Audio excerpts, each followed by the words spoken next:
ಹುಟ್ಟಿದರೆ ಕನ್ನಡ ನಾಡಲು ಹುಟ್ಟಬೇಕು, ಮೆಚ್ಚಿದರೆ ಕನ್ನಡ ಮಣ್ಣ ಮೆಟ್ಟಬೇಕು. ಬದುಕಿದ್ದು ಜಟಕ ಬಂಡಿ, ಇದು ವಿಧಿಯೋಡಿಸುವ ಬಂಡಿ.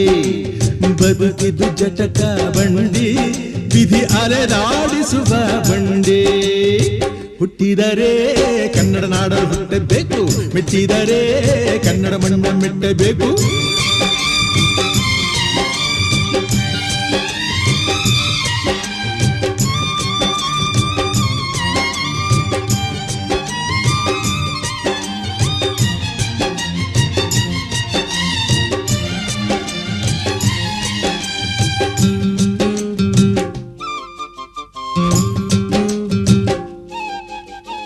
ಕಾಶಿಲಿ ಸ್ನಾನ